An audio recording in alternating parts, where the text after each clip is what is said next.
Assalamualaikum warahmatullahi wabarakatuh dan salam sejahtera buat kita semua. Halo para mahasiswa, rekan pendidik, dan para pemerhati bahasa dimanapun berada. Semoga kabarnya tetap dalam kondisi sehat walafiat ya teman-teman. Balik lagi nih teman-teman pada serial video perkuliahan kita yang singkat ini. Pada pertemuan kali ini kita akan membahas satu topik yang cukup penting dalam kajian bahasa, yaitu faktor-faktor yang mempengaruhi perolehan bahasa ya teman-teman. Jadi hal yang perlu kita ketahui bersama sebenarnya bahwa pemerolehan bahasa itu merupakan proses yang luar biasa kompleksnya.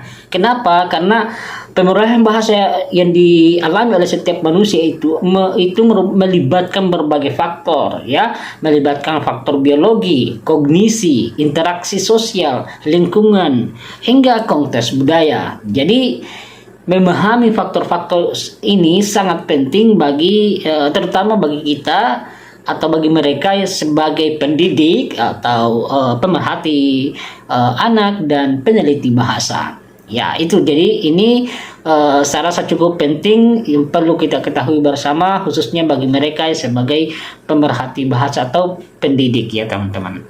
Oke, mari kita mulai bahas satu persatu, poin per poin, bagaimana sebenarnya faktor-faktor yang mempengaruhi bahasa ini, pemerolehan bahasa ini teman-teman.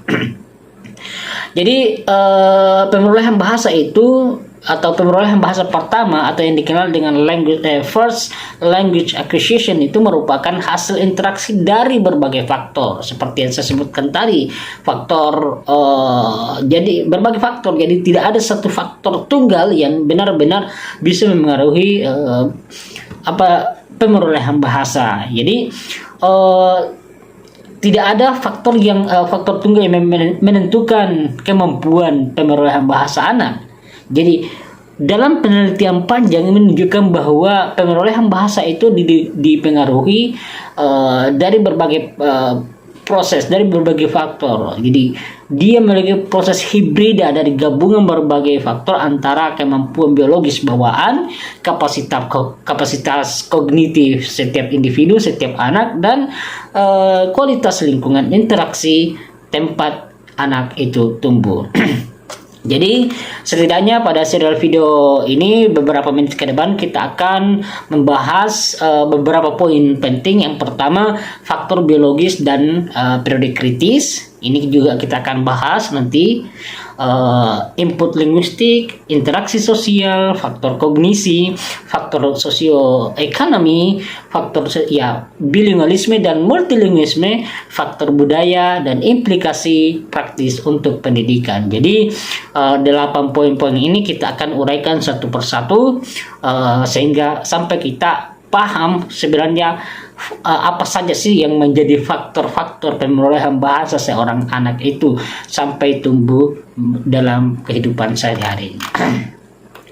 Jadi teman-teman, kita lihat poin pertama, yaitu faktor biologis dan periode kritis.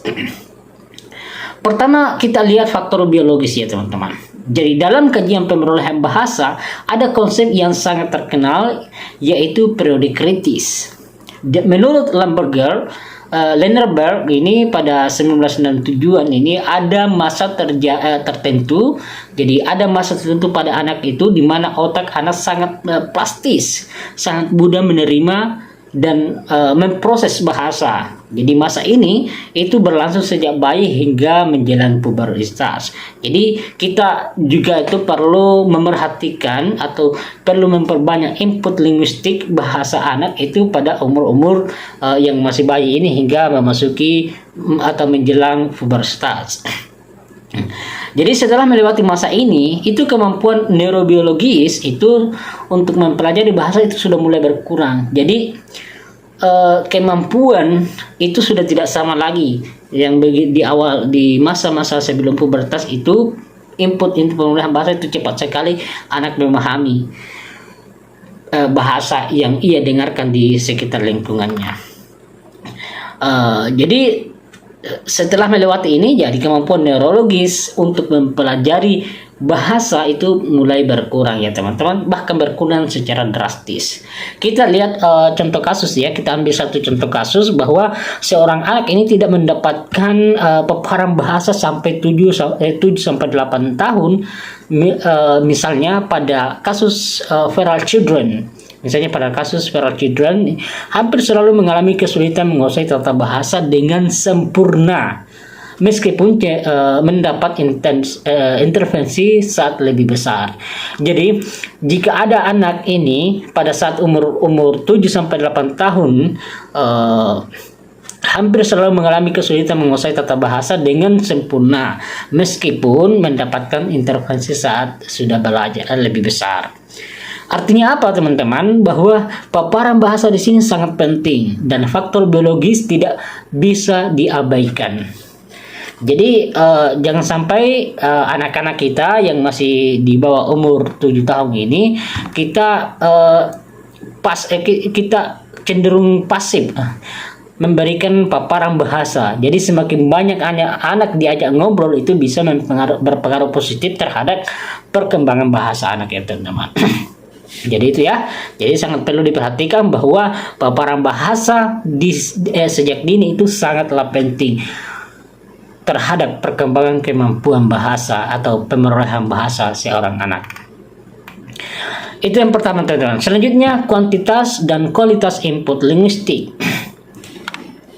Faktor kedua adalah input linguistik. Apa ini? Ini mencakup berapa banyak dan seberapa berkualitas bahasa yang diterima anak.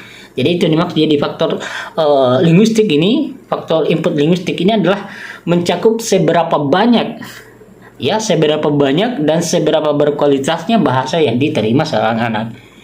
Peneliti seperti Hall and Resley menunjukkan bahwa anak dari lingkungan yang kaya interaksi dan verbal mendengarkan jutaan kata lebih banyak dibandingkan anak yang dari lingkungan minim komunikasi. Ya memang gitu ya.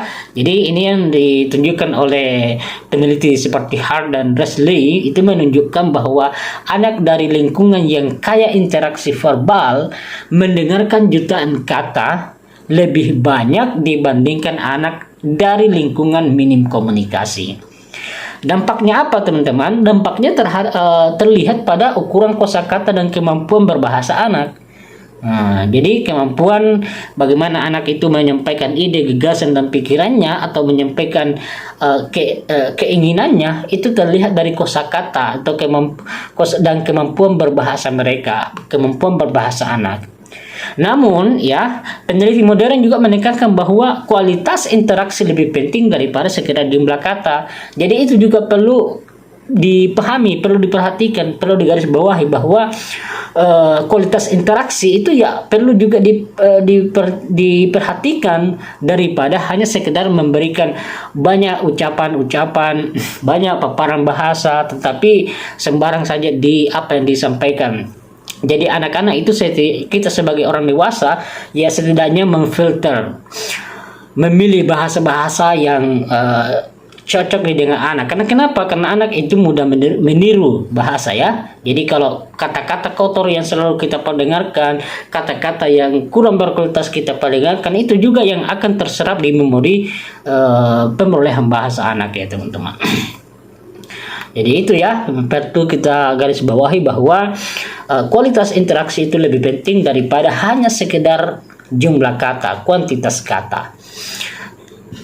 Lebih lanjut, peneliti Romeo et al. 2018 ini menunjukkan bahwa dialog dua arah atau responsif dan penuh makna jauh lebih berpengaruh bagi perkembangan bahasa. Itu juga jauh berpengaruh ya. Ketika kita ajak berkomunikasi dengan anak, lebih banyak berkomunikasi dua arah, bukan hanya kita yang memberikan input, tetapi juga ada responsif di antara anak dan orang tuanya misalnya atau orang dewasa, dan penuh makna jauh lebih berpengaruh bagi perkembangan bahasa anak. Itu juga perlu diperhatikan teman-teman. Kita berikan ilustrasi untuk mudah kita paham bahwa misalnya dua anak usia 2 tahun ya, dua anak usia tahun, anak pertama dikelilingi percakapan, tanya jawab, cerita, penjelasan, dan anak kedua jarang diajak berbicara. Hasilnya apa teman-teman? Perkembangan kosakata dan kompleksitas kalimat anak pertama jauh lebih besar, ya, jauh lebih besar pula pada usia 3 tahun. Jadi misalnya kalau asumsi ini atau apa yang dicontohkan ini, misalnya kita tidak begitu percaya, ya, coba saja eksperimenkan, coba saja lakukan eksperimen ya, bahwa iya. Buktikan bahwa memang itu akan terjadi perbedaan secara signifikan. Anak-anak yang mendapatkan paparan yang lebih banyak input linguistik dibandingkan dengan anak yang jarang diajak berbicara, itu juga akan berpengaruh negatif terhadap perkembangan bahasa anak ini. Jadi itu ya, kita bisa melihat pada usia 3 tahun misalnya. Oke ya, poin selanjutnya adalah faktor sosial interaksional ya, faktor sosial interaksional. Pendekatan seperti yang dilakukan Vygotsky itu menekankan bahwa bahasa itu tumbuh melalui interaksi sosial. Ya, itu. Anak belajar melalui percakapan. Jadi, seorang anak itu belajar melalui percakapan dengan orang yang lebih mahir. Orang tua misalnya, guru atau pengasuh, kakak, dan teman-teman orang-orang yang ada di sekelilingnya, orang-orang yang ada di sekitarnya, di lingkungannya. Konsep pentingnya adalah scaffolding, zone of proximal development atau CVD. Ya, interaksi yang responsif ini seperti ajakan berdialog ya. Jadi apa ini interaksi yang responsif yang dimaksud adalah ajakan dialog. Jadi anak itu banyak diajak berdialog, diajak berbicara, pertanyaan terbuka, pengulangan, memperluas ujaran anak. Ya, hal itu bisa membantu anak memahami struktur bahasa dan fungsi komunikasinya lebih baik lagi. Ya, kita berikan contoh lagi ya, contoh alami ini ya, parentese, intonasi khusus orang dewasa saat berbicara dengan bayi ya. Jadi intonasi khusus orang dewasa saat berbicara dengan bayi itu terbukti meningkatkan perhatian bayi pada pola bunyi dan mempercepat produksi kata pertama mereka. Nah, itu ya. Jadi walaupun masih bisa bayi, tapi kalau kita berikan intonasi yang seperti orang dewasa berbicara dengan bayi, itu bisa terbukti meningkatkan, artinya berpengaruh positif terhadap percepatan produksi kata pertama seorang bayi, gitu ya. Begitulah proses pemulihan bahasa, teman-teman.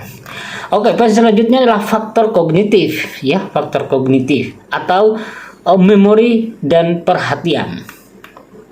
Jadi setiap anak itu memiliki kapasitas kognitif yang berbeda, teman-teman. Faktor seperti memori kerja, kontrol perhatian, dan kecepatan pemrosesan informasi itu berpengaruh pada pemulihan bahasa. Jadi jangan diabaikan bahwa faktor kognitif ini juga jauh lebih besar pengaruhnya juga terhadap pemulihan bahasa anak. Anak yang memiliki memori kerja lebih kuat itu mampu memproses kalimat lebih panjang, meniru pola bahasa lebih cepat, memahami struktur gramatikal lebih efisien.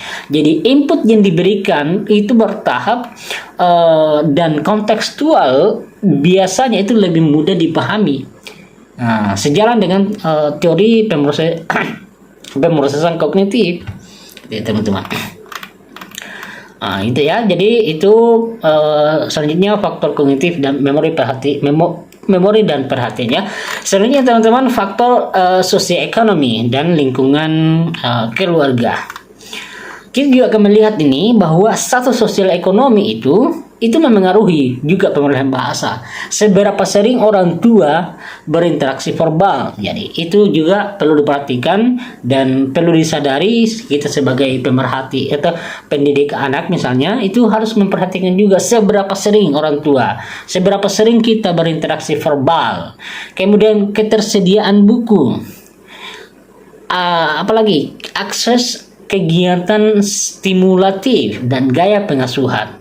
Jadi jangan diabaikan ini, karena ini juga berpengaruh positif terhadap perkembangan pemulihan bahasa anak.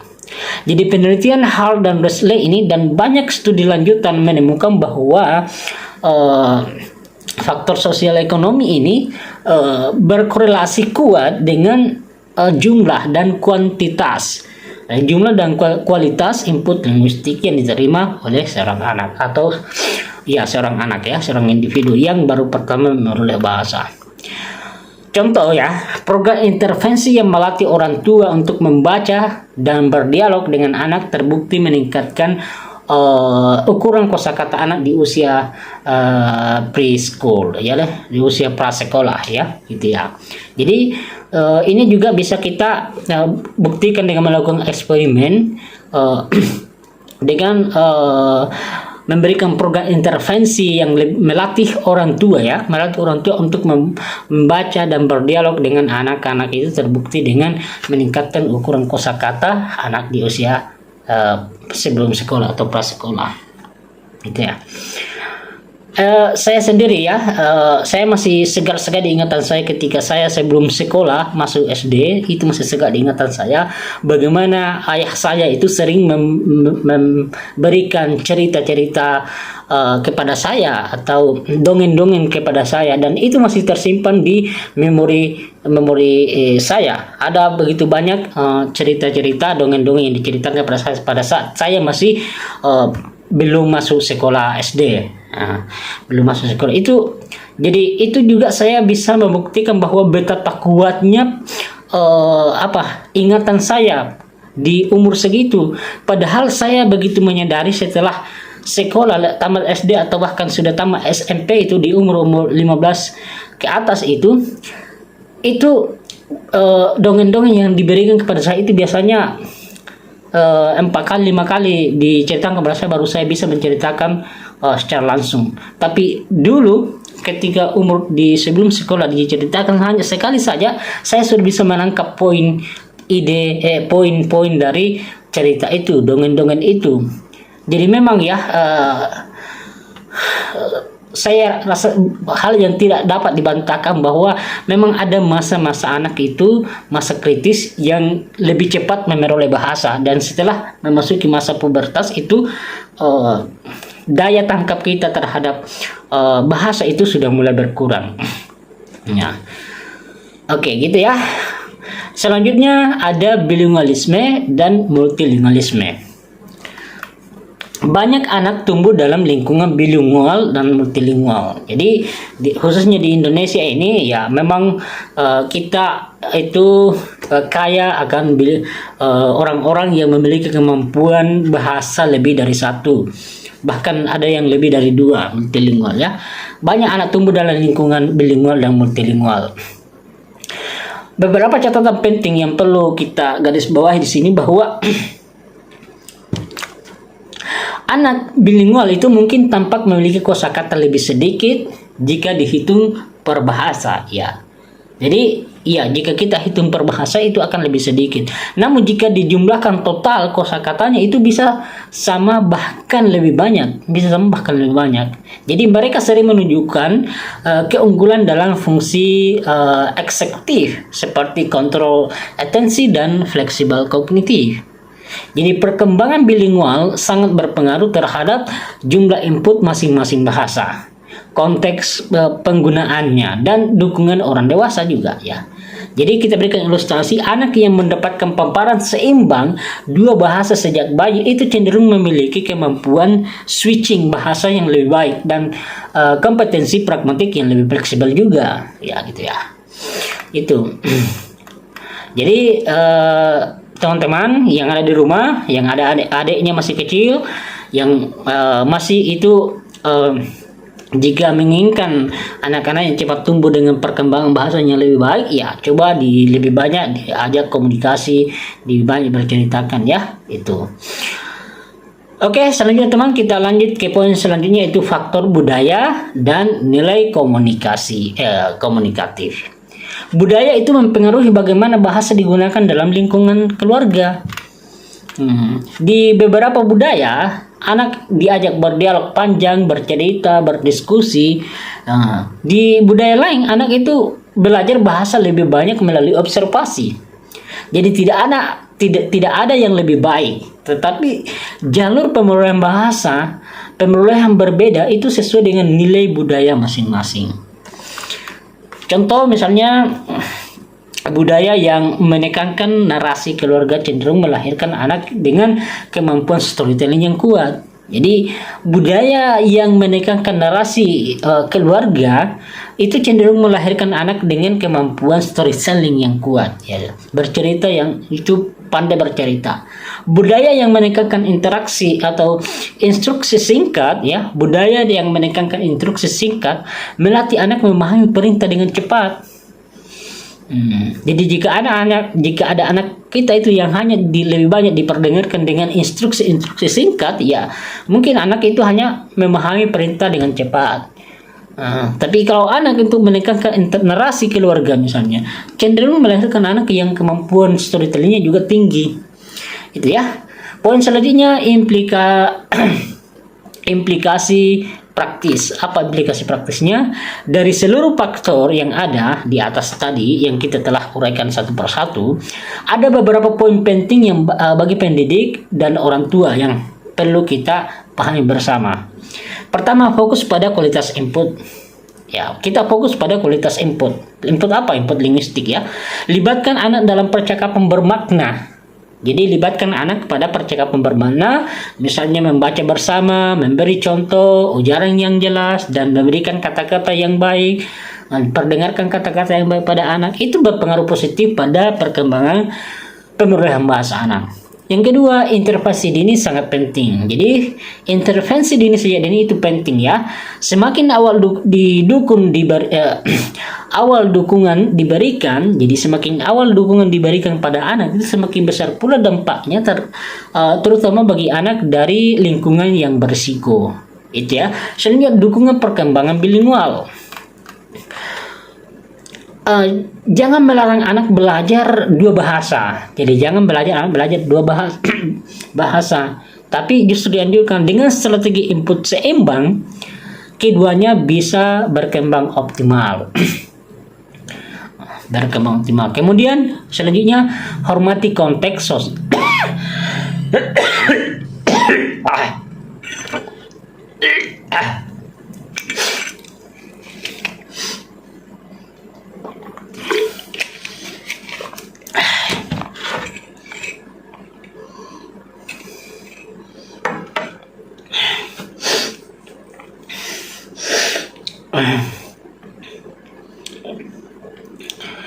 Jadi ya, selanjutnya, hormati konteks sosial budaya. Jadi pengembangan bahasa itu tidak terlepas dari nilai budaya. Jadi jangan lepaskan dari nilai budaya.